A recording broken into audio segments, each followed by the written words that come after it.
I've been trying to be more positive about my body. I didn't exactly get through my New Year's resolution. Don't know if you can tell. So I'm trying to find things I like about my body. It's the power of positive thinking. So I thought, when I sit down, I have like a 3-inch overhang of fat that I like to call my cubby. I can store things in there. Like I just put a pencil in there, but if I want the pencil back, it's right there. It's like magic. It's like magic. If I'm driving, I got a phone, just in the cubby. If I'm out to dinner, right, and I got napkins, I don't want to keep falling on the ground, I just put the napkins in there. And I forget the napkins are in there. I'm always asking the waitress, can I get another napkin? Keep stuffing it in the cubby, end of the night, stand up, and just napkins all over the floor. Now give it up for the act out there. We got props, guys. We got props. Seriously, though, I got a cubby. It's great. I do. But I'm trying to be more positive. I'm trying to be positivity into my life. I watch a lot of positive television. I've been watching this Queer Eye for the Straight Guy show. Anybody else? Netflix's Queer Eye? Anybody? There we go. It's a great show. It's inspiring. It's inspiring. Our host was saying earlier that all a straight guy needs is 5 gay guys to make them feel better. That's literally already a show. It's literally already a show. It's just 5 gay guys come into your life, tell you how amazing you are, tell you you're cute, and all of a sudden these straight guys just perk up and they're like, I really feel it. I really found myself this week. I just need that in my life. Like if I could hire 5 gay guys to come live with me and tell me how amazing I am, like if I look in the mirror this morning and I'm just like, I can't do it, can't wake up, and they just pop up behind me like, look at you. You're serving me, woke up on the wrong side of the bed, realness. You're serving me, pulled an all-nighter to play video games, chic. You're serving me, he ain't chubby, that's his cubby. No, seriously, I just need that. I need that in my life. I was telling my straight friend about this. I was like, yeah, Queer Eye, it's great. He's like, oh man, I don't watch this shit. Shit's gay. I don't watch it. First of all, I don't get straight guys why they're always weirded out by gay stuff, because I think straight guys are a lot more gay than any gay guys I know. It's weird. It's weird. Like if a girl asks a straight guy, they're like, oh, is your friend cute? Can you set me up? They're like, I don't look at him like that. It was like you've never looked at a person before. You don't know the difference between ugly and attractive? Do you know a good painting or a bad painting? Like, I'm not gay, but I know my type, right? I'm not gay, but like, I'd suck a dick just to prove I could do it. And I'd be good at it, too. I'd be really good at it. Seriously. But they're always weird about it. They're always weird about it. Straight guys are always weird about it. Like, I was a wrestler. That's just dry humping a dude to submission for 9 minutes. That's all that is. That's literally all it is. And then afterwards, you take a shower with them.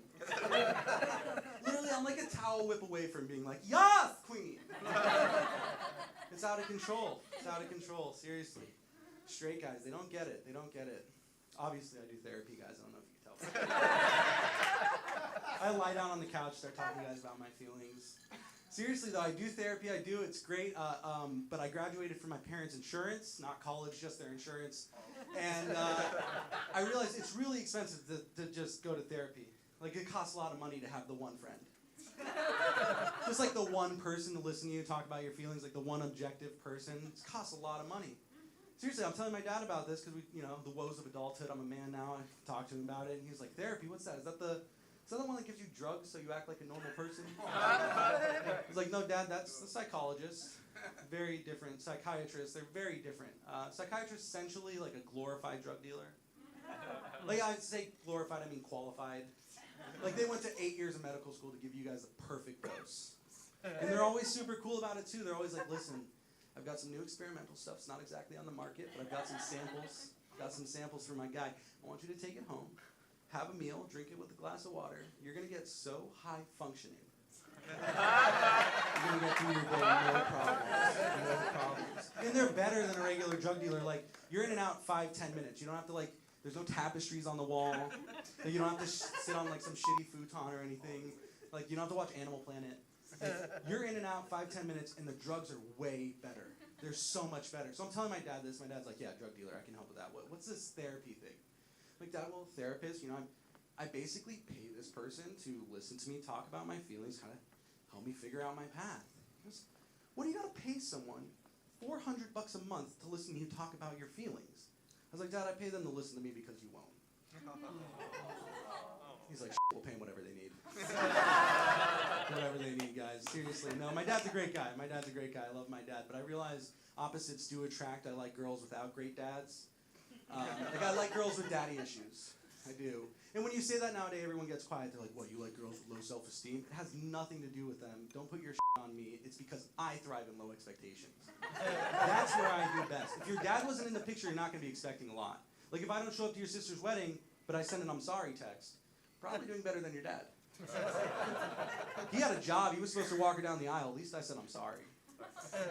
Guys, I date smart. I really do. I date smart. I do. I date smart. Right now I'm dating a Mexican girl. Her dad got deported. All I have to do is stay in the country. I feel like I lost some of you. These people look angry. All I have to do is stay in the country and I'm doing better than her dad. And some people think I'm crossing the line when I tell that joke, but technically he crossed the line when he crossed the border. If anything, I'm on par. I love you guys. Catch me at ElliottComedy.com. Thank you very much.